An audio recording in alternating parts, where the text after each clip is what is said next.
Students, you all are familiar with the term replication transcription by now. Replication is the formation of a new DNA from a parental DNA strand, and transcription is the formation of mRNA from DNA. And in eukaryotes we had done the post transcriptional changes, that was cap, tail, and the splicing. I have explained about the mechanism of both the processes, that is replication and transcription, in the detail. And ਜਿਹੜਾ transcription ਸੀ ਉਹਦਾ last step ਕੀ ਸੀ, we had made a mRNA। ਤਾਂ ਅੱਜ ਦੀ class ਵਿੱਚ ਆਪਣੇ ਕੋਲ ਇੱਕ mRNA ਹੈ, ਠੀਕ ਹੈ। We have a mRNA, a single stranded mRNA, ਜਿਸ ਦੀ ਪੋਲੈਰਿਟੀ 5 ਪ੍ਰਾਈਮ ਟੂ 3 ਪ੍ਰਾਈਮ ਹੈ। 5 ਐਂਡ ਤੇ ਕੈਪ ਲੱਗੀ ਹੋਈ ਹੈ, 3 ਐਂਡ ਤੇ ਪੋਲੀਐਡੀਨਾਈਲੇਸ਼ਨ ਹੋ ਕੇ, ठीक है, बहुत सारे एडेनिन लग के टेल बन गई। Cap is made up of 7 methyl guanosine, ठीक है। ਜਿਹੜਾ ਇਹ mRNA ਆਪਾਂ ਕਿਹਾ, ਠੀਕ ਹੈ, ਇਹ ਬਣਿਆ, ਇਹਦੇ ਤੇ ਡਿਫਰੈਂਟ ਬੇਸ ਪੇਅਰਸ ਪਏ ਹੈ, ਠੀਕ ਹੈ। ਆਪਾਂ ਹੁਣ ਤੁਸੀਂ ਜੈਨੇਟਿਕ ਕੋਡ ਬਾਰੇ ਜਾਣਕਾਰੀ ਰੱਖਦੇ ਹੋ, you know about the codons. We have a start codon AUG and we have 3 stop codons UAA, UAG, UGA। ਤਾਂ ਇਹ ਵਾਲੇ ਜਿਹੜੇ ਕੋਡੋਨਸ ਹੈ, now they are present on the mRNA। and ਬੇਟੇ mRNA ਇਨਫੋਰਮੇਸ਼ਨ ਲੈ ਕੇ ਆਇਆ ਹੈ DNA ਤੋਂ, ਠੀਕ ਹੈ। ਲੈ ਕੇ ਇਨਫੋਰਮੇਸ਼ਨ ਇਹ ਕਹਿੰਦਾ ਹੁਣ ਮੈਂ ਪ੍ਰੋਟੀਨਸ ਬਣਾਉਣੇ ਹੈ। and this process of formation of proteins from mRNA is called as translation or the protein synthesis। ਹੁਣ ਆਪਾਂ +1 ਦੇ ਵਿੱਚ ਬੇਟੇ ਸਟਰਕਚਰ ਡਿਸਕਸ ਕੀਤਾ ਸੀ ਨਿਊਕਲੀਅਸ ਦਾ। ਨਿਊਕਲੀਅਸ ਦੀ ਮੈਂਬਰੇਨ ਹੈ ਜਿਹੜੀ ਉਹ ਕਿਤੋਂ ਕਿਤੋਂ ਟੁੱਟੀ ਹੁੰਦੀ ਹੈ, ਕੰਟੀਨਿਊਸ ਨਹੀਂ ਹੁੰਦੀ, ਤਾਂ ਉਹ ਜਗ੍ਹਾ ਨੂੰ ਕਹਿੰਦੇ ਆ ਨਿਊਕਲੀਅਰ ਪੋਰ। ਜਿਹੜੇ ਨਿਊਕਲੀਅਰ ਮੈਂਬਰੇਨ ਦੇ ਵਿੱਚ ਛੇਦ ਹੁੰਦੇ ਆ ਉਹਨੂੰ ਕਹਿੰਦੇ ਆ ਨਿਊਕਲੀਅਰ ਪੋਰ। ਹੁਣ ਆਪਾਂ ਨੂੰ ਪਤਾ ਹੈ ਟ੍ਰਾਂਸਕ੍ਰਿਪਸ਼ਨ ਨਿਊਕਲੀਅਸ ਦੇ ਅੰਦਰ ਹੋ ਰਹੀ ਹੈ। ਜਿਹੜਾ RNA ਸੀ ਉਹ ਨਿਊਕਲੀਅਸ ਦੇ ਅੰਦਰ ਬਣਿਆ ਸੀ, ਤੇ ਉਹਨੇ ਨਿਊਕਲੀਅਸ ਦੇ ਅੰਦਰੋਂ ਬਾਹਰ ਆਉਣਾ ਇਨ ਦਾ ਸਾਈਟੋਪਲਾਜ਼ਮ, ਜਿੱਥੇ ਕਿ ਟ੍ਰਾਂਸਲੇਸ਼ਨ ਹੋਣੀ ਹੈ, ਪ੍ਰੋਟੀਨ ਸਿੰਥੇਸਿਸ ਹੋਣੀ ਹੈ। ਤਾਂ ਨਿਊਕਲੀਅਰ ਪੋਰ ਦੇ ਥਰੂ mRNA ਜਿਹੜਾ ਉਹ ਸਾਈਟੋਪਲਾਜ਼ਮ ਦੇ ਵਿੱਚ ਆ ਜਾਂਦਾ ਹੈ, ਠੀਕ ਹੈ। ਉਹਦੇ ਤੇ ਕੈਪ ਲੱਗ ਗਈ, ਟੇਲ ਲੱਗ ਗਈ, ਤਾਂ ਕਿ ਉਹਦੇ ਤੇ ਜਿਹੜੇ ਨਿਊਕਲੀਏਸਿਸ ਹੈ ਜਾਂ ਹੋਰ ਐਂਜ਼ਾਈਮਸ ਹੈ ਅਟੈਕ ਕਰਕੇ ਉਹਨੂੰ ਤੋੜ ਨਾ ਦੇਣ। ਤਾਂ mRNA ਨੂੰ ਬਚਾਉਣ ਲਈ we have the capping and the polyadenylation, that is the addition of the poly A tail. ਹੁਣ ਬੇਟੇ ਨਿਊਕਲੀਅਸ ਨੇ ਮੈਸੇਜ ਭੇਜਣਾ ਸੀ, ਤਾਂ ਕਿਹਦੀ ਫਾਰਮ 'ਚ ਭੇਜਿਆ? mRNA ਦੇ ਰੂਪ ਵਿੱਚ, ਠੀਕ ਹੈ। ਸੋ mRNA ਦੇ ਰੂਪ ਵਿੱਚ ਇੱਕ ਮੈਸੇਜ ਨਿਕਲ ਕੇ ਆਇਆ ਨਿਊਕਲੀਅਸ ਚੋਂ, ਠੀਕ ਹੈ, ਕਿ ਕਿਹੜਾ ਪ੍ਰੋਟੀਨ ਬਣਾਉਣਾ ਹੈ, ਕਿਸ ਟਾਈਪ ਦਾ ਪ੍ਰੋਟੀਨ ਬਣਾਉਣਾ ਹੈ। ਮੰਨ ਲਓ ਹੇਅਰਸ ਬਣਾਉਣੇ ਹੈ, ਤਾਂ ਮੈਸੇਜ ਨਿਕਲ ਕੇ ਆਊਗਾ ਕੈਰਾਟਿਨ ਦਾ, ਕਿਉਂਕਿ ਜਿਹੜੀ ਪ੍ਰੋਟੀਨ ਹੈ ਜਿਹੜੀ ਹੇਅਰ ਬਣਾਉਂਦੀ ਉਹ ਕਿਹੜੀ ਹੈ? ਕੈਰਾਟਿਨ। ਸਕਿਨ ਬਣਾਉਣੀ ਹੈ ਤਾਂ ਮੈਸੇਜ ਨਿਕਲ ਕੇ ਆਊਗਾ ਕੋਲੇਜਨ ਦਾ, ਠੀਕ ਹੈ, ਕਿਉਂਕਿ ਕੋਲੇਜਨ ਹੈ ਜਿਹੜਾ ਇਹੀ ਪਿਆ ਸਕਿਨ ਦੇ ਵਿੱਚ। ਹੱਡੀਆਂ ਬਣਾਉਣੀਆਂ, ਹਾਈਟ ਵਧਾਉਣੀ ਹੈ ਕਿਸੇ ਆਰਗੇਨਿਜ਼ਮ ਦੀ, ਤਾਂ ਮੈਸੇਜ ਨਿਕਲ ਕੇ ਆਊਗਾ ਓਸੈਨ ਦਾ, ਠੀਕ ਹੈ। ਤਾਂ ਇਹ ਡਿਫਰੈਂਟ ਪ੍ਰੋਟੀਨਸ ਹੈਗੇ ਆ ਜਿਹੜੇ ਆਪਣੀ ਬੋਡੀ ਦੇ ਵਿੱਚ ਡਿਫਰੈਂਟ ਸਟਰਕਚਰਸ ਆ ਜਿਹੜੇ ਉਹ ਬਣਾਉਂਦੇ ਆ, ਠੀਕ ਹੈ। ਹੁਣ ਆਪਾਂ ਨੂੰ ਪਤਾ ਹੈ ਕਿ ਜਿਹੜੇ ਪ੍ਰੋਟੀਨਸ ਆ ਉਹ ਕਿੱਥੋਂ ਬਣਦੇ ਆ? ਅਮਾਈਨੋ ਐਸਿਡਸ ਤੋਂ, ਠੀਕ ਹੈ। ਅਮਾਈਨੋ ਐਸਿਡਸ ਜੇ ਜੁੜਦੇ ਆ ਇੱਕ ਦੂਜੇ ਦੇ ਨਾਲ with the help of the peptide bond, ਠੀਕ ਹੈ, ਤਾਂ ਬਣਦੇ ਆ ਪ੍ਰੋਟੀਨਸ, ਰਾਈਟ। ਹੁਣ ਬੇਟੇ ਤੁਹਾਨੂੰ ਟ੍ਰਾਂਸਲੇਸ਼ਨ ਬਾਰੇ ਆਈਡੀਆ ਹੋ ਗਿਆ ਕਿ ਕਿਸ ਤਰ੍ਹਾਂ ਕਰਨਾ ਹੈ process. Now I am going to explain about the translation machinery. ਤਾਂ ਇਸ ਵੀਡੀਓ ਦੇ ਵਿੱਚ ਬੇਟੇ ਮੈਂ ਕਿਹੜੀਆਂ ਚੀਜ਼ਾਂ ਯੂਜ਼ ਕਰਨੀਆਂ ਆਪਾਂ ਉਹ ਉਹਨਾਂ ਬਾਰੇ ਡਿਟੇਲ ਦੇ ਵਿੱਚ ਐਕਸਪਲੇਨ ਕਰੂੰਗੀ। And in the next video I am going to explain about the mechanism of translation, the different steps involved। So let's look over the machinery which is required during the translation. We need ribosomes, amino acids, mRNA, tRNA, and a special enzyme known as amino acyl tRNA synthetase. So these five things are required for the formation of proteins. RNA, we have done three types of RNA. mRNA ਜਿਹੜਾ ਬਾਹਰ ਨਿਕਲ ਕੇ ਆਇਆ nucleus ਚੋਂ, ਜਿਹਦੀ ਅੱਗੇ ਜਿਹੜੀ ਹੈ ਮਤਲਬ ਕੈਪਿੰਗ ਟੇਲਿੰਗ ਤੇ ਆ ਜਿਹੜਾ ਆਪਾਂ ਕਹਿ ਸਕਦੇ ਹਾਂ ਸਪਲਾਈਸਿੰਗ ਹੋਈ ਹੈ, ਠੀਕ ਹੈ। ਤੇ ਜਿਹੜਾ ਰਾਈਬੋਸੋਮਸ ਦੇ ਅੰਦਰ ਆਰਐਨਏ ਪਿਆ ਉਹਨੂੰ ਕਹਿੰਦੇ ਆਪਾਂ rRNA, and we have a tRNA। tRNA ਤੁਹਾਨੂੰ ਪਤਾ ਹੈ the transfer RNA which is going to carry the amino acids. ਤੇ ਟ੍ਰਾਂਸਫਰ ਮਤਲਬ ਇਹਨਾਂ ਨੂੰ ਕਿਉਂ ਕਹਿੰਦੇ, ਕਿਉਂਕਿ ਅਮਾਈਨੋ ਐਸਿਡਸ ਨੂੰ ਟ੍ਰਾਂਸਫਰ ਕਰਦੇ ਆ। ਇਹਦਾ ਆਪਾਂ ਕਲਵਰ ਜਿਹੜਾ ਹੈ ਮਾਡਲ ਕੀਤਾ ਹੈ, ਕਲਵਰ ਲੀਫ ਸ਼ੇਪਡ ਮਾਡਲ ਕੀਤਾ ਹੋਇਆ ਇਹਦਾ ਆਪਾਂ, ਜਿਹਦੇ ਆਪਾਂ ਡਿਫਰੈਂਟ ਲੂਪਸ ਡਿਸਕਸ ਕੀਤੇ ਸੀ when we discussed about the different types of RNA. So one by one I am going to discuss about this machinery. The first one is the ribosomes. So bete ribosomes are the protein factories of the cell. We know this.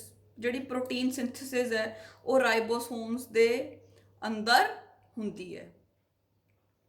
So let me give you a brief description about the structure of the ribosome. वैसे ਤੁਹਾਨੂੰ ਸਾਰਾ ਹੁਣ ਇਹ ਪਤਾ ਹੀ ਹੈ, you have done in the +1 class in the cell organelles. ਤਾਂ ਰਾਈਬੋਸੋਮ ਦਾ ਬੇਟੇ ਇੱਕ ਲਾਰਜਰ ਸਬ ਯੂਨਿਟ ਹੁੰਦਾ, ਇੱਕ ਸਮੋਲਰ ਸਬ ਯੂਨਿਟ ਹੁੰਦਾ। ਜਿਹੜਾ ਮੈਂ ਬਲੂ ਕਲਰ ਦਾ ਦਿਖਾਇਆ this is the larger sub unit of a ribosome, and ਜਿਹੜਾ ਗ੍ਰੀਨ ਕਲਰ 'ਚ ਦਿਖਾਇਆ this is the smaller sub unit of the ribosome. ਤੇ ਰਾਈਬੋਸੋਮਸ ਆਪਾਂ ਨੂੰ ਪਤਾ they are attached to the endoplasmic reticulum. Rough endoplasmic reticulum ਦੇ ਉੱਤੇ ਆ ਇੱਕ ਰਾਈਬੋਸੋਮ ਲੱਗਿਆ ਤੇ ਉਹਦਾ ਸਟਰਕਚਰ ਮੈਂ ਐਕਸਪਲੇਨ ਕਰ ਰਹੀ ਹਾਂ। ਉਹਦੇ ਦੋ ਸਬ ਯੂਨਿਟਸ ਹੈ, ਇੱਕ ਲਾਰਜ ਸਬ ਯੂਨਿਟ, ਇੱਕ ਸਮੋਲ ਸਬ ਯੂਨਿਟ। ਜਿਹੜਾ ਲਾਰਜ ਸਬ ਯੂਨਿਟ ਹੈ ਇਹ ਜਿਹੜਾ ਯੂਕੈਰੀਓਟਸ ਉਹਨਾਂ 60S ਹੈ ਤੇ ਸਮੋਲਰ ਹੈ ਜਿਹੜਾ ਉਹ 40S ਹੈ। ਤੇ ਫਿਰ ਬੇਟੇ ਜਿਹੜਾ ਲਾਰਜਰ ਤੇ ਸਮਾਲਰ ਜਿਹੜਾ ਯੂਨਿਟ ਹੈ ਸਬ ਯੂਨਿਟ ਹੈ ਇਹਦੇ ਵਿਚਾਲੇ ਇੱਕ ਖਾਲੀ ਜਗ੍ਹਾ ਪਈ ਆ, ਤੁਸੀਂ ਦੇਖ ਸਕਦੇ ਹੋ, ਠੀਕ ਹੈ। ਦਿਸ ਇਜ਼ ਕਾਲਡ ਅ ਗਰੂਵ, ਮਤਲਬ ਇੱਕ ਖਾਲੀ ਜਗ੍ਹਾ ਹੈ ਜਿਹਨੂੰ ਆਪਾਂ ਕਹਿੰਦੇ ਆ ਗਰੂਵ। ਤੇ ਇਸ ਗਰੂਵ ਦੇ ਵਿੱਚ ਬੇਟੇ tRNA ਆ ਕੇ ਲੱਗਦਾ। ਆ ਯੈਲੋ ਕਲਰ ਦਾ ਮੈਂ tRNA ਦਿਖਾਇਆ, ਟ੍ਰਾਂਸਫਰ RNA।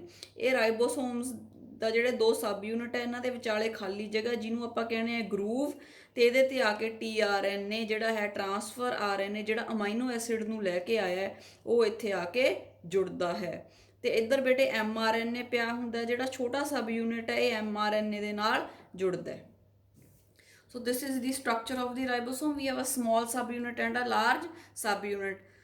ਜਿਹੜਾ smaller subunit ਹੈ it fits over the large one like a cap, ਠੀਕ ਹੈ। ਦੋਨੇ ਇੱਕ ਦੂਜੇ ਦੇ ਉੱਤੇ ਜੁੜੇ ਤਾਂ ਹੁੰਦੇ ਆ ਜਿਵੇਂ ਕੈਪ ਜੁੜੀ ਹੁੰਦੀ ਹੈ, ਪਰ ਵਿੱਚ ਗੈਪ ਜ਼ਰੂਰ ਹੁੰਦਾ, ਠੀਕ ਹੈ।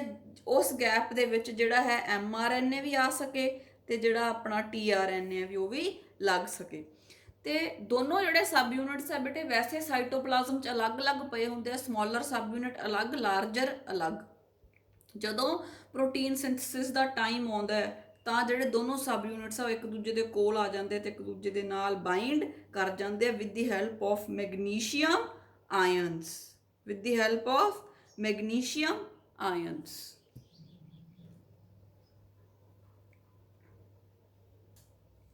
ਜਿਹੜਾ ਬੇਟੇ ਰਾਈਬੋਸੋਮ ਹੁੰਦਾ ਉਹਦੇ ਉੱਤੇ 3 ਰਿਐਕਟਿਵ ਸਾਈਟਸ ਲੱਗੀਆਂ ਹੁੰਦੀਆਂ ਜਿਨ੍ਹਾਂ ਦੇ ਵਿੱਚ ਜਿਹੜਾ ਹੈ ਪ੍ਰੋਟੀਨ ਸਿੰਥੇਸਿਸ ਹੋਣੀ ਹੁੰਦੀ ਹੈ। ਫਸਟ ਵਨ ਤੁਸੀਂ ਆ ਦੇਖ ਰਹੇ ਹੋ, ਦਿਸ ਇਜ਼ ਦੀ ਏ ਸਾਈਟ ਜਿਹੜੀ ਆ ਸੈਂਟਰ ਦੇ ਵਿੱਚ ਤੁਸੀਂ ਦੇਖ ਰਹੇ ਹੋ, ਠੀਕ ਹੈ। First one is the P site, A site. Second ਜਿਹੜੀ ਤੁਸੀਂ ਦੇਖ ਰਹੇ ਹੋ ਪੀ ਸਾਈਟ, ਤੇ ਆ ਜਿਹੜੀ ਥਰਡ ਤੁਸੀਂ ਦੇਖ ਰਹੇ ਹੋ ਈ ਸਾਈਟ। ਆ ਜਿਹੜਾ ਸੀਗਾ larger sub unit of the ribosome, ਆ ਜਿਹੜਾ ਥੱਲੇ ਆ ਇਹ ਸਮੋਲਰ sub unit of the ribosome. ਜਿਹੜੀ ਏ ਹੁੰਦੀ ਹੈ ਬੇਟੇ ਇਹਨੂੰ ਕਹਿੰਦੇ ਅਮਾਈਨੋ ਅਸਾਈਲ ਜਾਂ ਅਸੈਪਟਰ ਸਾਈਟ। ਜਿਹੜੀ ਪੀ ਹੈ ਇਹਨੂੰ ਕਹਿੰਦੇ ਆ ਪੈਪਟਾਈਡਲ ਟ੍ਰਾਂਸਫਰ ਸਾਈਟ, ਠੀਕ ਹੈ। ਤੇ ਜਿਹੜੀ ਈ ਹੁੰਦੀ ਹੈ ਇਹਨੂੰ ਐਗਜ਼ਿਟ ਸਾਈਟ। ਜਿਹੜੀ ਏ ਸਾਈਟ ਹੁੰਦੀ ਹੈ ਬੇਟੇ ਇਹ ਸਾਰੀ ਦੀ ਸਾਰੀ ਲਾਰਜਰ ਸਬ ਯੂਨਿਟ ਦਾ ਪਾਰਟ ਹੁੰਦੀ ਹੈ। ਜਿਹੜੀ ਈ ਸਾਈਟ ਹੁੰਦੀ ਹੈ ਇਹ ਵੀ ਸਾਰੀ ਦੀ ਸਾਰੀ ਲਾਰਜਰ ਸਬ ਯੂਨਿਟ 'ਚ ਪਈ ਹੁੰਦੀ ਹੈ, ਪਰ ਜਿਹੜੀ ਵਿਚਾਲੜੀ ਪੀ ਸਾਈਟ ਹੈ, ਠੀਕ ਹੈ, ਇਹ ਬੇਟੇ ਅੱਧੀ ਲਾਰਜਰ ਸਬ ਯੂਨਿਟ 'ਚ ਤੇ ਅੱਧੀ smaller sub unit. This is shared, P site is shared ਬਾय both of the subunits of the ribosomes, whereas A site and E site they are totally the part of the larger subunit। ਤਾਂ ਆਪਾਂ ਇਹਨਾਂ ਦੇ ਬਾਰੇ ਥੋੜਾ ਥੋੜਾ ਦੇਖ ਲੈਂਦੇ ਆ ਕਿ ਇਹਨਾਂ ਦਾ ਕੀ ਕੰਮ ਹੈ, ਠੀਕ ਹੈ।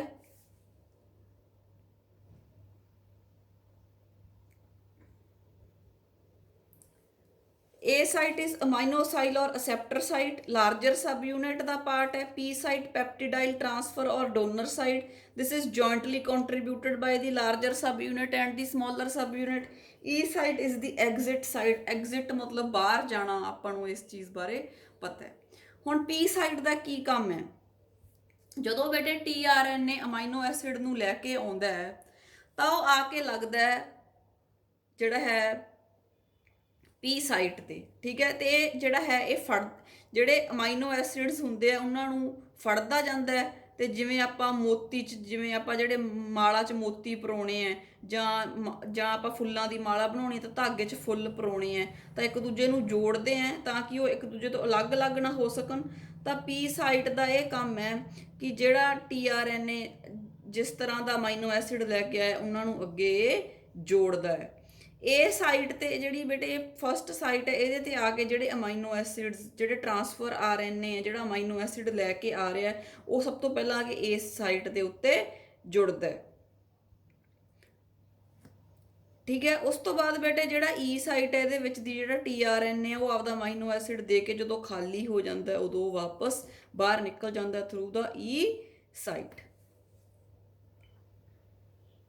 ਇਸ ਡਾਇਗਰਾਮ 'ਚ ਬੇਟੇ ਆਪ ਚੰਗੀ ਤਰ੍ਹਾਂ ਦੇਖ ਸਕਦੇ ਹਾਂ, ਗ੍ਰੀਨ ਕਲਰ ਦਾ ਜਿਹੜਾ ਮੈਂ ਬਣਾਇਆ mRNA from 5 prime to 3 prime ਹੈ mRNA। ਇਹਦੇ ਉੱਤੇ ਬੇਟੇ ਰਾਈਬੋਸੋਮ ਲੱਗਿਆ ਹੈ। ਜਿਹੜਾ mRNA ਹੁੰਦਾ ਇਹਦੇ ਨਾਲ ਜਿਹੜਾ ਛੋਟਾ ਸਬ ਯੂਨਿਟ ਹੈ ਉਹ ਆ ਕੇ ਬਾਈਂਡ ਕਰਦਾ। ਆ ਤੁਸੀਂ ਦੇਖ ਸਕਦੇ ਹੋ ਛੋਟਾ ਸਬ ਯੂਨਿਟ ਜਿਹੜਾ ਨੀਚੇ ਬਣਾਇਆ ਹੈ ਇਹ ਰਾਈਬੋਸੋਮ ਦਾ ਸਮਾਲਰ ਸਬ ਯੂਨਿਟ ਹੈ। ਜਿਹੜਾ ਮੈਂ ਉੱਪਰ ਬਣਾਇਆ ਡੋਮ ਸ਼ੇਪਡ ਇਹ ਜਿਹੜਾ ਹੈ ਰਾਈਬੋਸੋਮ ਦਾ ਲਾਰਜਰ ਸਬ ਯੂਨਿਟ ਹੈ। ਜਿਹੜਾ mRNA ਹੁੰਦਾ ਜਿਹੜਾ ਇਨਫੋਰਮੇਸ਼ਨ ਲੈ ਕੇ ਆਇਆ ਹੁੰਦਾ, ਠੀਕ ਹੈ, ਇਹਦੇ ਉੱਪਰ ਬੇਟੇ ਰਾਈਬੋਸੋਮ ਦਾ ਸਮਾਲਰ ਸਬ ਯੂਨਿਟ ਜੁੜ ਜਾਂਦਾ, ਠੀਕ ਹੈ। ਫਿਰ ਜਿਹੜਾ ਲਾਰਜਰ ਸਬ ਯੂਨਿਟ ਹੈ ਮੈਂ ਤੁਹਾਨੂੰ ਦੱਸਿਆ ਉਹਦੇ ਕੋਲੇ ਜਿਹੜਾ ਹੈ ਈ ਸਾਈਟ, ਏ ਸਾਈਟ ਤੇ ਈ ਸਾਈਟ ਹੁੰਦੀ ਹੈ।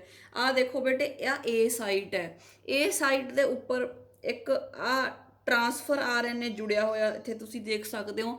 ਆ ਟਰਾਂਸਫਰ RNA ਹੈ ਜਿਹਦੇ ਕੋਲੇ CAA ਹੈ ਤੇ ਇਹ ਇੱਕ ਅਮਾਈਨੋ ਐਸਿਡ ਜਿਹਦਾ ਨਾਮ ਹੈ ਵਲੀਨ ਉਹਨੂੰ ਲੈ ਕੇ ਆਇਆ ਏ ਸਾਈਟ ਤੇ। ਫਿਰ ਜਿਹੜੀ ਪੀ ਸਾਈਟ ਹੈ, ਪੀ ਸਾਈਟ ਤੇ ਤੁਹਾਨੂੰ ਮੈਂ ਦੱਸਿਆ ਸੀ ਕਿ ਜਿਹੜੇ ਅਮਾਈਨੋ ਐਸਿਡਸ ਹੈ ਉਹ ਇੱਕ ਦੂਜੇ ਦੇ ਨਾਲ ਜੁੜਦੇ ਆ, ਜਿਵੇਂ ਧਾਗੇ ਦੇ ਉੱਤੇ ਮਣ ਕੇ ਜੁੜਦੇ ਆ ਮਾਲਾ ਦੇ ਵਿੱਚ। ਤਾਂ ਪੀ ਸਾਈਟ ਦਾ ਕੰਮ ਹੈ ਇਹਨਾਂ ਨੂੰ ਸਾਰਿਆਂ ਨੂੰ ਜਿਹੜਾ ਹੈ ਇੱਕ ਦੂਜੇ ਦੇ ਨਾਲ ਜੋੜਨਾ, ਠੀਕ ਹੈ ਬੇਟੇ। ਇੱਕ ਦੂਜੇ ਦੇ ਨਾਲ ਜੁੜ ਰਹੇ ਆ ਇੱਕ ਅਮਾਈਨੋ ਐਸਿਡ ਦੂਸਰਾ ਦੂਸਰਾ ਦੂਸਰਾ, ਐ ਸਾਰੇ ਅਮਾਈਨੋ ਐਸਿਡਸ ਦੀ ਜਿਵੇਂ ਮੋਤੀ ਹੋਣ ਮਾਲਾ ਦੇ ਵਿੱਚ ਉਵੇਂ ਅਪੀਅਰੈਂਸ ਹੈ। ਤਾਂ ਜਿਹੜਾ ਦੋ ਅਮਾਈਨੋ ਐਸਿਡਸ ਦੇ ਵਿਚਾਲੇ ਬੌਂਡ ਹੁੰਦਾ ਆ ਦੇਖੋ, ਜਿਹੜੇ ਆ ਬੌਂਡਸ ਹੈ ਦੋ ਅਮਾਈਨੋ ਐਸਿਡਸ ਦੇ ਵਿਚਾਲੇ, ਇਹਨਾਂ ਨੂੰ ਆਪਾਂ ਕਹਿੰਦੇ ਆ ਪੈਪਟਾਈਡ ਬੌਂਡ, ਠੀਕ ਹੈ, ਜਾਂ ਆਪਾਂ ਕਹਿੰਦੇ ਆ ਪੈਪਟੀਡਾਈਲ ਬੌਂਡ।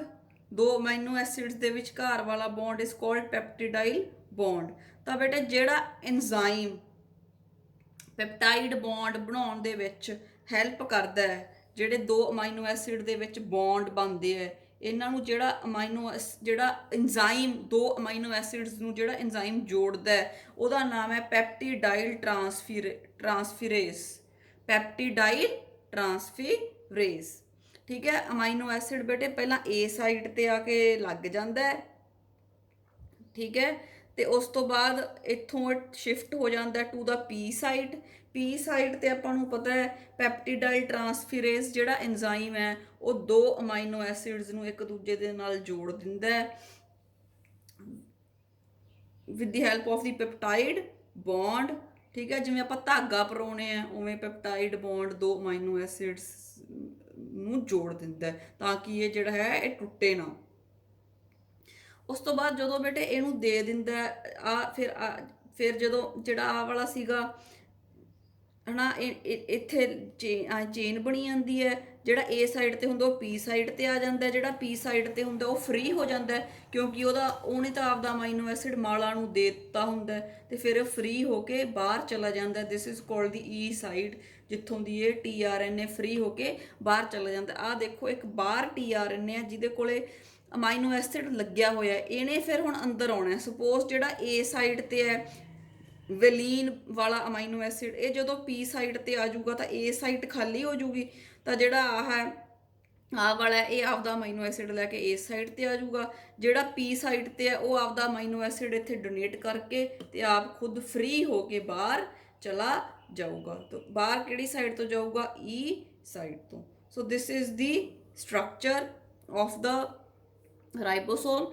ਜਿਹੜੀ ਹੁੰਦੀ ਹੈ ਏ ਸਾਈਟ, ਇਹ ਪੂਰੀ ਦੀ ਪੂਰੀ ਲਾਰਜਰ ਸਬ ਯੂਨਿਟ 'ਚ ਪਈ ਹੁੰਦੀ ਹੈ।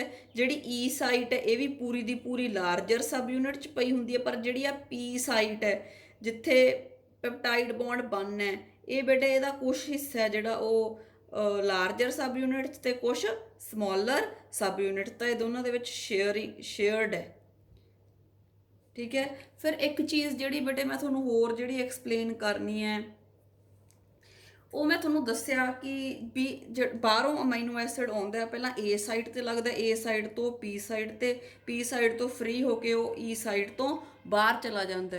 ਬਟ ਜਦੋਂ ਬੇਟੇ ਪ੍ਰੋਸੈਸ ਸ਼ੁਰੂ ਹੁੰਦਾ, ਸਭ ਤੋਂ ਪਹਿਲਾਂ ਜਦੋਂ ਪ੍ਰੋਸੈਸ ਸ਼ੁਰੂ ਹੋਣਾ ਹੁੰਦਾ ਤਾਂ ਜਿਹੜਾ ਸਭ ਤੋਂ ਪਹਿਲਾਂ ਤਾਂ ਉਦੋਂ ਤਾਂ ਬੇਟੇ ਏ ਸਾਈਟ ਵੀ ਖਾਲੀ ਹੁੰਦੀ ਹੈ ਤੇ ਪੀ ਸਾਈਟ ਵੀ ਖਾਲੀ ਹੁੰਦੀ ਹੈ। ਸਾਰਾ ਰਾਈਬੋਸੋਮ ਦਾ ਯੂਨਿਟ ਹਜੇ ਖਾਲੀ ਹੁੰਦਾ ਜਦੋਂ ਪਹਿਲਾ ਟਰਾਂਸਫਰ RNA ਆਪਦਾ ਅਮਾਈਨੋ ਐਸਿਡ ਲੈ ਕੇ ਆਉਂਦਾ, ਤਾਂ ਬੇਟੇ ਉਹ ਫਿਰ ਏ ਸਾਈਡ ਤੇ ਨਹੀਂ ਲੱਗਦਾ, ਉਹ ਪੀ ਸਾਈਡ ਤੇ ਲੱਗਦਾ ਕਿਉਂਕਿ ਪੀ ਸਾਈਟ ਖਾਲੀ ਪਈ ਹੁੰਦੀ ਹੈ। ਤਾਂ ਜਦੋਂ ਪ੍ਰੋਸੈਸ ਸ਼ੁਰੂ ਹੋਣਾ, ਜਿਹੜਾ ਫਸਟ tRNA ਆਉਣਾ ਅਮਾਈਨੋ ਐਸਿਡ ਲੈ ਕੇ ਆਊਗਾ ਆਪਦਾ ਫਸਟ tRNA, ਤਾਂ ਉਹ ਹਮੇਸ਼ਾ ਆ ਕੇ ਪੀ ਸਾਈਡ ਤੇ ਲੱਗਦਾ। ਜਦੋਂ ਫਸਟ ਲੱਗ ਗਿਆ ਉਦੋਂ ਬਾਅਦ ਜਿੰਨੇ ਵੀ ਅਮਾਈਨੋ ਐਸਿਡਸ ਆਉਣਗੇ ਬਾਹਰੋਂ ਉਹ ਆ ਕੇ ਏ ਸਾਈਡ ਤੇ ਹੀ ਲੱਗਣਗੇ ਕਿਉਂਕਿ ਪੀ ਸਾਈਡ ਹਮੇਸ਼ਾ ਬਿਜ਼ੀ ਹੋਊਗੀ, ਪੀ ਸਾਈਡ ਫ੍ਰੀ ਹੋਊਗੀ, ਫੇਰ ਹੀ ਉਧਰੋਂ ਦੀ ਆ ਕੇ ਅੱਗੇ ਅੱਗੇ ਜਿਹੜੇ ਹੈ ਟਰਾਂਸਫਰ RNA ਆਪਦੇ ਅਮਾਈਨੋ ਐਸਿਡਸ ਲੈ ਕੇ ਆ ਰਹੇ, ਉਹ ਫੇਰ ਹੀ ਅੱਗੇ ਅੱਗੇ ਜੁੜਨਗੇ। ਤਾਂ ਇਹ ਐਕਸੈਪਸ਼ਨ ਵਾਲੀ ਗੱਲ ਹੈ ਕਿ ਸਭ ਤੋਂ ਪਹਿਲਾਂ ਜਦੋਂ ਤਾਂ ਬਾਹਰੋਂ ਆਉਂਦੇ ਆ ਜਿਹੜੇ, ਉਹ ਤਾਂ ਵੈਸੇ ਤਾਂ ਏ ਤੇ ਲੱਗਦੇ ਆ, ਪਰ ਜਿਹੜਾ ਫਸਟ tRNA ਹੁੰਦਾ ਫਸਟ, ਉਹ ਹਮੇਸ਼ਾ ਪੀ ਸਾਈਡ ਤੇ ਲੱਗਦਾ ਕਿਉਂਕਿ ਉਸ ਸਮੇਂ ਹਜੇ ਟਰਾਂਸਲੇਸ਼ਨ ਸ਼ੁਰੂ ਹੀ ਹੋਣੀ ਹੁੰਦੀ ਹੈ ਤੇ ਪੀ ਸਾਈਟ ਹੈ ਜਿਹੜੀ ਉਹ ਵੇਕੈਂਟ ਪਈ ਹੁੰਦੀ ਹੈ, ਉਹ ਖਾਲੀ ਪਈ ਹੁੰਦੀ ਹੈ। So this is about the ribosome, smaller subunit, larger subunit. Smaller subunit join with the mRNA chain. mRNA the polarity 5' to 3'. mRNA is carrying different bases, ਜਿਹਦੇ ਵਿੱਚ ਜਿਹੜੇ ਹੈ ਤਿੰਨ ਦੇ ਪੇਅਰ ਪਏ ਹੈ, ਜਿਹਨੂੰ ਆਪਾਂ ਟ੍ਰਿਪਲੇਟ ਕਿਹਾ, ਕੋਡ ਕਿਹਾ, ਜੈਨੇਟਿਕ ਕੋਡ ਕਿਹਾ, ਕੋਡੋਨ ਕਹਿ ਸਕਦੇ ਹਾਂ। ਤਾਂ ਸਟਾਰਟ ਕੋਡੋਨਸ ਵੀ ਪਏ ਆ ਇਹਦੇ ਕੋਲੇ, ਸਟਾਪ ਕੋਡੋਨਸ ਵੀ ਪਏ ਆ। ਸਟਾਰਟ ਕੋਡੋਨਸ ਜਿੱਥੇ ਪਏ ਆ ਉੱਥੇ ਟਰਾਂਸਕ੍ਰਿਪਸ਼ਨ ਸ਼ੁਰੂ ਹੋਊਗੀ, ਜਿੱਥੇ ਸਟਾਪ ਕੋਡੋਨਸ ਪਏ ਆ ਉੱਥੇ ਟਰਾਂਸਲੇਸ਼ਨ ਖਤਮ ਹੋ ਜੂਗੀ। ਰਾਈਬੋਸੋਮ ਦਾ ਸਮੋਲਰ ਸਬ ਯੂਨਿਟ ਦੇ ਨਾਲ mRNA ਲੱਗ ਜਾਂਦਾ, ਫਿਰ tRNA ਆ ਜਾਂਦਾ ਆਪਦਾ ਅਮਾਈਨੋ ਐਸਿਡ ਲੈ ਕੇ, ਫਿਰ ਉਹਦੇ ਉੱਤੇ ਲਾਰਜਰ ਸਬ ਯੂਨਿਟ ਫਿੱਟ ਹੋ ਜਾਂਦਾ ਕਿਉਂਕਿ ਦੋਨੋਂ ਜਿਹੜੇ ਰਾਈਬੋਸੋਮਲ ਦੇ ਸਬ ਯੂਨਿਟਸ ਉਹਨਾਂ ਦੇ ਵਿਚਾਲੇ ਗਰੂਵ ਹੈ, tRNA ਦੀ ਜਗ੍ਹਾ ਹੈ ਤੇ mRNA ਜਿੱਥੇ ਵੀ ਜੁੜ ਸਕਣ। ਤਾਂ ਤਿੰਨ ਸਾਈਟਸ ਹੈ A, P and E. This is all about the structure of the ribosome. And next we have the amino acids. Next are the amino acids. Hundreds of different types of proteins may be manufactured in a single cell. मतलब बहुत सारे proteins एक cell ਦੇ ਵਿੱਚ ਬਣ ਸਕਦੇ ਆ। All the proteins are made up of amino acids, ਪਰ ਇਹ ਹੈ ਵੀ ਕਿਸ ਤਰੀਕੇ ਨਾਲ amino acids ਜੁੜੇ ਆ, ਉਹਨਾਂ ਦੀ ਕੀ sequence ਹੈ, ਉਹ ਡਿਸਾਈਡ ਕਰਦਾ ਹੈ ਕਿਸ ਤਰ੍ਹਾਂ ਦਾ ਪ੍ਰੋਟੀਨ ਬਣਨਾ ਹੈ। ਤਾਂ at least 20 amino acids are required to form a protein. Proteins ਕਦੋਂ ਬਣਦੇ ਆ? ਜਦੋਂ ਅਮਾਈਨੋ ਐਸਿਡਸ ਜੁੜਦੇ ਆ। ਤੇ ਅਮਾਈਨੋ ਐਸਿਡਸ ਨੂੰ ਰਾਈਬੋਸੋਮ ਤੱਕ ਲੈ ਕੇ ਕੌਣ ਆਉਂਦਾ ਹੈ? Transfer RNA।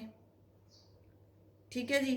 ਹੁਣ ਬੇਟੇ ਇਹ ਟਰਾਂਸਫਰ RNA ਦੀ ਆਪਾਂ ਗੱਲ ਅੱਗੇ ਕਰਦੇ ਹਾਂ, ਪਹਿਲਾਂ ਆਪਾਂ ਦੇਖਦੇ ਹਾਂ ਕਿ ਆਪਣੀ ਬਾਡੀ 'ਚ ਅਮਾਈਨੋ ਐਸਿਡਸ ਕਿਵੇਂ ਬਣਦੇ ਆ। ਆਪਾਂ ਪ੍ਰੋਟੀਨਸ ਖਾਂਦੇ ਆ ਬੇਟੇ, ਆਪਾਂ ਖਾਣਾ ਖਾਂਦੇ ਆ, ਉਹਦੇ ਵਿੱਚ ਪ੍ਰੋਟੀਨਸ ਹੁੰਦੇ ਆ। ਆਪਾਂ ਚਿਕਨ, ਫਿਸ਼, ਐਗਸ, ਦਾਲਾਂ ਖਾਧੀਆਂ, ਠੀਕ ਹੈ, ਵਟਐਵਰ ਜਿਹਦੇ ਵਿੱਚ ਵੀ ਪ੍ਰੋਟੀਨਸ ਹੈ, ਜਿੰਨੀ ਵੀ ਮਾਤਰਾ 'ਚ ਹੈ, ਜਦੋਂ ਆਪਾਂ ਉਹ ਖਾਣਾ ਖਾਂਦੇ ਆ ਤਾਂ ਪ੍ਰੋਟੀਨਸ ਆਪਣੇ ਸਟਮਕ 'ਚ ਜਾਂਦੇ ਆ, ਠੀਕ ਹੈ। ਸਟਮਕ ਦੇ ਵਿੱਚ ਉਹ ਟੁੱਟਦੇ ਹੈ। ਸਟਮਕ ਦੇ ਵਿੱਚ ਵੀ ਹੈਵ ਦੀ ਇੰਜ਼ਾਈਮਸ, ਪੈਪਸਿਨ, ਰੈਨਿਨ, ਜਿਹੜੇ ਡਾਈਜੈਸ਼ਨ ਕਰਾਉਂਦੇ ਆ ਪ੍ਰੋਟੀਨਸ ਦੀ। ਸਟਮਕ ਤੋਂ ਫਿਰ ਇੰਟਸਟਾਈਨ 'ਚ ਜਾਂਦੇ ਆ। ਇੰਟਸਟਾਈਨ ਦੇ ਵਿੱਚ ਫਿਰ ਡਾਈਜੈਸ਼ਨ ਹੁੰਦੀ ਹੈ। ਫਿਰ ਆਪਾਂ ਨੂੰ ਪਤਾ ਵਿਲਾਈ ਹੁੰਦੇ ਆ ਇੰਟਸਟਾਈਨ ਦੇ ਵਿੱਚ। ਵਿਲਾਈ ਦੇ ਥਰੂ ਜਿਹੜੇ ਹੈਗੇ ਆ ਪ੍ਰੋਟੀਨਸ ਟੁੱਟ ਜਾਂਦੇ ਆ ਇਨਟੂ ਅਮਾਈਨੋ ਐਸਿਡਸ, ਤੇ ਵਿਲਾਈ ਦੇ ਥਰੂ ਦੇ ਰੀਚ ਦੀ ਬਲੱਡ ਹੈ ਜਿਹੜਾ ਉਹ ਸਰਕੂਲੇਟ ਹੁੰਦਾ, ਠੀਕ ਹੈ। ਤਾਂ ਬਲੱਡ ਹੈ ਜਿਹੜਾ ਉਹ ਅਮਾਈਨੋ ਐਸਿਡਸ ਨੂੰ ਇੰਟਸਟਾਈਨ ਦੇ ਵਿੱਚੋਂ ਡਿਫਰੈਂਟ ਸੈਲਸ ਨੂੰ ਸਪਲਾਈ ਕਰ ਦਿੰਦਾ। This is how amino acids are formed in the body. ਹੁਣ ਤੁਸੀਂ ਪੁੱਛੋਗੇ ਵੀ ਜਦੋਂ ਪ੍ਰੋਟੀਨਸ ਹੀ ਖਾਦੇ, ਫਿਰ ਉਹਨਾਂ ਨੂੰ ਤੋੜਿਆ, ਫਿਰ ਅਮਾਈਨੋ ਐਸਿਡ ਬਣਾਏ, ਤੇ ਅਮਾਈਨੋ ਐਸਿਡ ਤੋਂ ਫਿਰ ਪ੍ਰੋਟੀਨ ਹੀ ਬਣਾਉਣੇ, ਤਾਂ ਉਹ ਪ੍ਰੋਟੀਨਸ ਨੂੰ ਤੋੜਨ ਦੀ ਕੀ ਲੋੜ ਸੀ? ਤਾਂ ਬੇਟੇ ਜਿਹੜੇ ਪ੍ਰੋਟੀਨਸ ਪਲਾਂਟਸ ਜਾਂ ਐਨੀਮਲਸ ਜਿਹੜੇ ਹੈਗੇ ਆ ਉਹ ਆਪਣੇ ਪ੍ਰੋਟੀਨਸ ਨਾਲੋਂ ਡਿਫਰੈਂਟ ਹੈ, ਠੀਕ ਹੈ। ਤੇ ਜਿਹੜੇ ਪ੍ਰੋਟੀਨਸ ਆ ਉਹ ਕੰਪਲੈਕਸ ਹੈ, ਤਾਂ ਇਸ ਕਰਕੇ ਆਪਾਂ ਨੂੰ ਹਰੇਕ ਹਿਊਮਨ ਬੀਇੰਗਸ ਨੂੰ ਆਪਦੇ ਪ੍ਰੋਟੀਨਸ ਆਪੇ ਬਣਾਉਣੇ ਪੈਂਦੇ ਆ। ਤੇ ਪ੍ਰੋਟੀਨਸ ਬਣਾਉਣ ਲਈ ਆਪਾਂ ਨੂੰ ਪ੍ਰੋਟੀਨ ਰਿਚ ਡਾਈਟ ਲੈਣੀ ਪੈਂਦੀ ਹੈ, ਤਾਂ ਕਿ ਉਹਦੇ ਤੋਂ ਅਮਾਈਨੋ ਐਸਿਡਸ ਜਿਹੜੇ ਇੱਕ ਸਿੰਪਲਰ ਫਾਰਮਸ ਆਫ ਪ੍ਰੋਟੀਨਸ ਹੈ ਉਹ ਮਿਲ ਸਕਣ, ਤੇ ਉਹਨਾਂ ਨੂੰ ਜੋੜ ਕੇ ਆਪਾਂ ਜਿਹੜੀ ਹੈ ਪ੍ਰੋਟੀਨਸ ਹੈ ਉਹ ਬਣਾ ਸਕੀਏ। ਜਦੋਂ ਹੀ ਬੇਟੇ ਅਮਾਈਨੋ ਐਸਿਡਸ ਸੈੱਲ ਦੇ ਵਿੱਚ ਪਹੁੰਚਦੇ ਆ, ਉੱਥੇ ਜਿਹੜੇ ਹੈ ਅਮਾਈਨੋ ਐਸਿਡਸ ਹੈ ਬਹੁਤ ਮਹਿੰਗਾ, ਮਤਲਬ ਇੱਕ ਤਰ੍ਹਾਂ ਨਾਲ ਮਹਿੰਗੀ ਚੀਜ਼ ਹੈ ਬਾਡੀ ਲਈ। ਤਾਂ ਇਹਨਾਂ ਦੇ ਬੇਟੇ ਬਾਡੀਗਾਰਡਸ ਬੈਠੇ ਹੁੰਦੇ ਆ ਸੈੱਲ ਦੇ ਵਿੱਚ। ਕਿਹੜੇ ਕੀ ਨਾਮ ਹੈ ਬਾਡੀਗਾਰਡਸ ਦਾ? tRNAs। tRNAs ਦੇ are going to catch the amino acids. ਮੰਨ ਲਓ ਅਮਾਈਨੋ ਐਸਿਡਸ ਪੈਸੇ ਹੈ ਤੇ ਜਿਹੜੇ ਹੈਗੇ tRNA ਉਹ ਤਿਜੋਰੀ ਹੈ, ਠੀਕ ਹੈ। ਤਾਂ ਜਿਵੇਂ ਆਪਾਂ ਪੈਸੇ ਤਿਜੋਰੀ 'ਚ ਸੰਭਾਲਦੇ ਹਾਂ, ਉਵੇਂ ਹੀ ਜਿਹੜਾ ਬੋਡੀ ਹੈ ਉਹ ਫਟਾਫਟ ਜਿਹੜੇ ਅਮਾਈਨੋ ਐਸਿਡਸ ਹੈ ਮਸਾਂ ਬਣੇ ਆ, ਉਹਨਾਂ ਨੂੰ ਜਿਹੜਾ tRNA ਉਹ ਕੈਚ ਕਰ ਲੈਂਦਾ। tRNA ਦੇ ਉੱਪਰ ਲੱਗ ਜਾਂਦੇ ਅਮਾਈਨੋ ਐਸਿਡਸ। ਆ tRNA ਦਾ ਸਟਰਕਚਰ ਹੈ, ਆ ਉੱਪਰ ਗ੍ਰੀਨ ਕਲਰ ਦਾ ਤੁਸੀਂ ਦੇਖ ਸਕਦੇ ਹੋ ਅਮਾਈਨੋ ਐਸਿਡ ਜੁੜਿਆ ਐਟ ਦ 3 ਪ੍ਰਾਈਮ ਐਂਡ।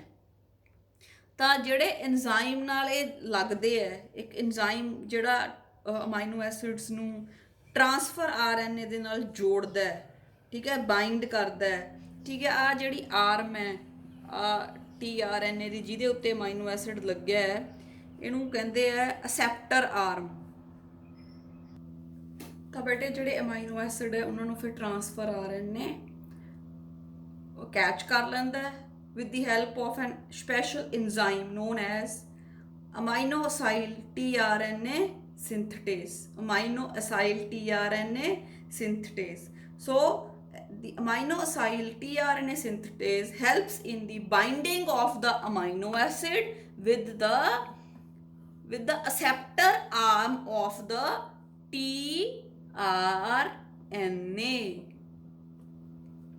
ਜਦੋਂ ਬੇਟੇ ਜਿਹੜਾ ਇਹ ਅਮਾਈਨੋ ਐਸਿਡ ਹੈ ਜਿਹੜਾ ਉਹ ਜੁੜਦਾ ਹੈ with the tRNA, energy is used and that energy is the ATP, ਠੀਕ ਹੈ। ਜਦੋਂ ਅਮਾਈਨੋ ਐਸਿਡ tRNA ਨਾਲ ਜੁੜਦਾ ਹੈ 1 ATP ਇਜ਼ ਯੂਜ਼ਡ, ਇੱਕ ATP ਯੂਜ਼ ਹੋ ਜਾਂਦੀ ਹੈ, ਰਾਈਟ। ਐਂਡ ਜਦੋਂ ਅਮਾਈਨੋ ਐਸਿਡ tRNA ਦੇ ਉੱਤੇ ਆ ਕੇ ਲੱਗ ਜਾਂਦਾ ਹੈ ਤਾਂ ਕਹਿੰਦੇ ਆ ਉਹਨੂੰ ਕਹਿੰਦੇ ਆ activation of tRNA or charging of the tRNA। Activation of the RNA or tRNA or the charging of the tRNA। Okay, next let us come to the tRNA। tRNA ਕੀ ਹੈ? It is a transfer RNA which will pick up a particular amino acid।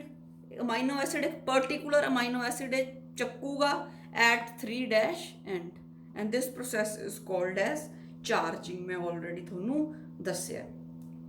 ਹੁਣ ਬੇਟੇ ਆ ਇਹਦਾ 5 prime and ਆ 3 prime and ਹੈ, ਇਹ ਇੱਕੋ ਹੀ ਸਿੰਗਲ ਸਟ੍ਰੈਂਡਡ RNA ਹੈ, ਇੱਕੋ ਹੀ, ਪਰ ਇਹ ਇਸ ਤਰ੍ਹਾਂ ਨਾਲ ਜਿਹੜਾ ਹੈ ਮਤਲਬ ਕੋਇਲ ਹੀ ਇਸ ਤਰ੍ਹਾਂ ਨਾਲ ਹੋਇਆ ਕਿ ਆ ਇਹਦਾ 5 ਪ੍ਰਾਈਮ ਐਂਡ ਹੈ, ਆ 3 prime, this is a single stranded RNA. ਠੀਕ ਹੈ, tRNA। ਹੁਣ ਬੇਟੇ ਜਿਹੜਾ tRNA ਆ, ਜੋ ਉਹਦਾ ਜਦੋਂ ਮੈਂ ਸਟਰਕਚਰ ਐਕਸਪਲੇਨ ਕੀਤਾ ਸੀ ਤਾਂ ਮੈਂ ਕਿਹਾ ਸੀ ਇਹਦੇ 4 ਇੰਪੋਰਟੈਂਟ ਸਾਈਟਸ ਹੈ, ਤੇ ਮੈਂ ਚਾਰੋਂ ਅਲੱਗ-ਅਲੱਗ ਕਲਰਸ ਨਾਲ ਸ਼ੋ ਕੀਤੀਆਂ। One is red, the other is green, the third is yellow and the fourth is pink, right? ਇੱਕ ਕਰਕੇ ਮੈਂ ਇਹਨਾਂ ਬਾਰੇ ਤੁਹਾਨੂੰ ਥੋੜਾ ਦੱਸਦੀ ਹਾਂ। ਜਿਹੜੀ ਰੈਡ ਹੈ that is the acceptor arm, ਠੀਕ ਹੈ, ਔਰ ਅਮਾਈਨੋ ਐਸਿਡ ਅਟੈਚਿੰਗ ਸਾਈਟ। ਆ ਪਹਿਲੀ ਸਾਈਟ ਹੈ ਜਿਹੜੀ 4 ਲੂਪਸ ਹੈ, 1 2 3 4 ਹੈ ਨਾ, ਜਿਹੜੀ ਪਹਿਲੀ ਸਾਈਟ ਹੈ ਉੱਥੇ ਆ ਕੇ ਅਮਾਈਨੋ ਐਸਿਡ ਜੁੜਨਾ ਹੁੰਦਾ ਐਟ ਦ 3 ਪ੍ਰਾਈਮ ਐਂਡ। ਠੀਕ ਹੈ, ਇਹਦੇ ਲਈ ਇੱਕ ATP ਯੂਜ਼ ਹੁੰਦੀ ਹੈ ਤੇ ਐਂਜ਼ਾਈਮ ਯੂਜ਼ ਹੁੰਦਾ ਹੈ which is called the amino acyl tRNA synthetase. ਉਸ ਤੋਂ ਬਾਅਦ ਇੱਥੇ ਆ ਜੋ ਦੂਸਰਾ ਲੂਪ ਹੈ ਜਿਹੜਾ, ਇਹਨੂੰ ਕਹਿੰਦੇ ਆ TCC ਲੂਪ। ਇਹ ਰਾਈਬੋਸੋਮ ਸਾਈਟ ਹੈ, ਮਤਲਬ ਇਹ ਇੱਥੋਂ ਇਸ ਜਗ੍ਹਾ ਤੇ ਜਿਹੜਾ ਹੈ ट्रांसफर आरएनए राइबोसोम ਦੇ ਨਾਲ ਜੁੜੂਗਾ, ਕਿਉਂਕਿ ट्रांसफर आरएनए ਨੇ ਅਮਾਈਨੋ ਐਸਿਡ ਨੂੰ ਕਿੱਥੇ ਲੈ ਕੇ ਜਾਣਾ ਹੈ? ਇਨ ਦਾ ਰਾਈਬੋਸੋਮ, ਜਿੱਥੇ ਕਿ ਟ੍ਰਾਂਸਲੇਸ਼ਨ ਹੋਣੀ ਹੈ। ਤਾਂ ਜਿਹੜਾ ਆਹ ਵਾਲਾ ਲੂਪ ਹੈ, ਠੀਕ ਹੈ, this is called the ਰਾਈਬੋਸੋਮ site. ਠੀਕ ਹੈ, ਰਾਈਬੋਸੋਮ ਦੇ ਸਬ ਯੂਨਿਟ ਦੇ ਨਾਲ ਜਾ ਕੇ ਇਹ ਜਗ੍ਹਾ ਤੋਂ ਇਹ ਜੁੜਨਾ ਹੈ। ਫਿਰ ਅਗਲਾ this is called the ਐਂਟੀਕੋਡਨ loop. ਠੀਕ ਹੈ, ਐਂਟੀਕੋਡਨ ਲੂਪ ਦਾ ਮਤਲਬ ਹੈ ਕਿ ਇਹਦੇ ਕੋਲੇ ਐਂਟੀਕੋਡਨ ਹੁੰਦਾ, ਜਿਵੇਂ ਮੈਂ ਇੱਥੇ ਦਿਖਾਇਆ UCA ਐਂਟੀਕੋਡਨ ਹੈ। ਇਹ ਜਿਹੜਾ ਐਂਟੀਕੋਡਨ ਹੁੰਦਾ ਇਹ ਫਿਰ ਬੇਟੇ mRNA ਦੇ ਨਾਲ ਜਾ ਕੇ ਜੁੜਨਾ ਹੁੰਦਾ। ਠੀਕ ਹੈ, mRNA ਕੋਲੇ ਕੋਡ ਹੋਊਗਾ ਤੇ ਇਹਦੇ ਕੋਲੇ ਕੀ ਹੈ? ਐਂਟੀਕੋਡ। ਠੀਕ ਹੈ, mRNA ਕੋਲੇ ਹੋਊਗਾ AGU। ਠੀਕ ਹੈ, ਤਾਂ ਇਹਦੇ ਆਪੋਜ਼ਿਟ ਇਹਦੇ ਕੋਲੇ ਹੁੰਦਾ ਐਂਟੀਕੋਡਨ। ਦੋਨੇ ਬਾਈਂਡ ਕਰ ਜਾਂਦੇ ਆ, ਜਿਹੜਾ ਕੋਡ ਹੈ ਤੇ ਐਂਟੀਕੋਡਨ ਹੈ। ਫਿਰ ਜਿਹੜਾ ਹੈ ਟ੍ਰਾਂਸਲੇਸ਼ਨ ਹੈ ਜਿਹੜੀ ਉਹ ਸ਼ੁਰੂ ਹੁੰਦੀ ਹੈ। ਫਿਰ ਹੀ ਬੇਟੇ ਸ਼ੁਰੂ ਹੋਊਗੀ ਅਗਰ ਜਿਹੜਾ mRNA ਤੇ ਕੋਡ ਪਏ ਹੈ, ਜੇ ਉਹਦੇ ਆਪੋਜ਼ਿਟ ਐਂਟੀਕੋਡਨ ਆਉਣਗੇ ਫਿਰ ਹੀ ਜਿਹੜਾ ਹੈ ਪ੍ਰੋਸੈਸ ਹੈ ਪ੍ਰੋਟੀਨ ਸਿੰਥੇਸਿਸ ਦਾ ਸਟਾਰਟ ਹੁੰਦਾ। ਫਿਰ ਜਿਹੜੀ 4th ਲੂਪ ਹੈ, 4th ਸਾਈਟ ਹੈ, that is called the D loop. D loop ਦਾ ਕੀ ਕੰਮ ਹੈ? ਦਿਸ ਇਜ਼ ਦੀ ਐਂਜ਼ਾਈਮ ਸਾਈਟ। ਜਿਹੜਾ ਮੈਂ ਤੁਹਾਨੂੰ ਇੱਕ ਸਪੈਸ਼ਲ ਐਂਜ਼ਾਈਮ ਦੱਸਿਆ ਜਿਹੜਾ ਅਮਾਈਨੋ ਐਸਿਡ ਨੂੰ ਜੋੜਦਾ ਹੈ ਵਿਦ ਦੀ ਅਸੈਪਟਰ ਆਰਮ, ਠੀਕ ਹੈ, ਉਹ ਐਂਜ਼ਾਈਮ ਇਸ ਜਗ੍ਹਾ ਤੇ ਲੱਗਿਆ ਹੁੰਦਾ। ਉਸ ਐਂਜ਼ਾਈਮ ਦਾ ਨਾਮ ਹੈ amino acyl tRNA synthetase. Amino acyl tRNA synthetase. ਠੀਕ ਹੈ, ਹੁਣ ਬੇਟੇ tRNA is charged because it is carrying the amino acid। ਜਦੋਂ tRNA ਚਾਰਜ ਹੋ ਜਾਂਦਾ ਨਾ ਤਾਂ ਇਹ ਭੱਜਿਆ ਜਾਂਦਾ ਫਿਰ mRNA ਕੋਲੇ ਵੀ ਮੈਂ ਲੈ ਆਇਆ, ਮੈਂ ਅਮਾਈਨੋ ਐਸਿਡ ਲੈ ਆਇਆ, ਮੇਰੇ ਕੋਲੇ ਐਂਟੀਕੋਡਨ ਵੀ ਹੈਗਾ, ਮੈਂ ਤੇਰੇ ਕੋਡਨ ਤੇ ਆ ਕੇ ਲੱਗ ਜੂੰਗਾ ਤੇ ਆਪਾਂ ਫਿਰ ਟ੍ਰਾਂਸਲੇਸ਼ਨ ਸ਼ੁਰੂ ਕਰ ਦਿਆਂਗੇ। ਠੀਕ ਹੈ, ਸਪੋਜ਼ ਪਹਿਲਾ ਅਮਾਈਨੋ ਐਸਿਡ ਮਿਥਿਓਨਿਨ ਸੀਗਾ ਤਾਂ ਕੀ ਹੋਊਗਾ? ਕੋਡ ਕੀ ਹੋਊਗਾ? AUG ਤੇ ਐਂਟੀਕੋਡਨ ਕੀ ਹੋਊਗਾ? UAC। ਠੀਕ ਹੈ, ਤਾਂ ਕਿ ਇਹ ਦੋਨੋਂ ਜੁੜ ਜਾਣ। Code and anticodon will attach with each other। ਉੱਪਰ ਲੱਗਿਆ ਹੈ ਅਮਾਈਨੋ ਐਸਿਡ, ਠੀਕ ਹੈ, ਤੇ ਪ੍ਰੋਸੈਸ ਹੈ ਜਿਹੜਾ ਉਹ ਸ਼ੁਰੂ ਹੋ ਜਾਣਾ ਹੈ protein synthesis the. So last thing which I have to explain is the amino acyl tRNA synthetase enzyme। ਇਹਦੇ ਬਾਰੇ ਮੈਂ ਦੱਸਤਾ ਕਿ ਅਮਾਈਨੋ ਐਸਿਡ ਨੂੰ tRNA ਦੇ ਨਾਲ, ਇੱਕ ਸਪੈਸੀਫਿਕ ਅਮਾਈਨੋ ਐਸਿਡ ਨੂੰ tRNA ਦੇ ਨਾਲ ਜੋੜ ਦਿੰਦਾ ਹੈ। ਇਸ ਐਂਜ਼ਾਈਮ ਤੋਂ ਬਿਨਾ ਜਿਹੜਾ ਹੈ ਪ੍ਰੋਸੈਸ ਹੈ ਟ੍ਰਾਂਸਲੇਸ਼ਨ ਦਾ ਉਹ ਸ਼ੁਰੂ ਨਹੀਂ ਹੋ ਸਕਦਾ। ਸੋ ਬੇਟੇ ਦਿਸ ਵਾਜ਼ ਅਬਾਊਟ ਦੀ ਮਸ਼ੀਨਰੀ। ਆ ਚੀਜ਼ਾਂ ਚਾਹੀਦੀਆਂ ਫॉर ਟ੍ਰਾਂਸਲੇਸ਼ਨ। ਤੇ ਹੁਣ ਮੈਂ ਅਗਲੀ ਵੀਡੀਓ 'ਚ ਮੈਕੈਨਿਜ਼ਮ ਐਕਸਪਲੇਨ ਕਰੂੰਗੀ ਤੇ ਇਹਨਾਂ ਨੂੰ ਤੁਸੀਂ ਚੰਗੀ ਤਰ੍ਹਾਂ ਇਸ ਵੀਡੀਓ ਨੂੰ ਦੇਖ ਲੈਣਾ ਤਾਂ ਕਿ ਤੁਹਾਨੂੰ mRNA tRNA amino acids ribosomes amino acyl tRNA synthetase ਬਾਰੇ ਪਤਾ ਹੋਵੇ। ਵੈਨਐਵਰ ਆਈ यूज ਦਿਸ ਟਰਮ ਤਾਂ ਤੁਹਾਨੂੰ ਚੰਗੀ ਤਰ੍ਹਾਂ ਸਮਝ ਆ ਜਾਏ।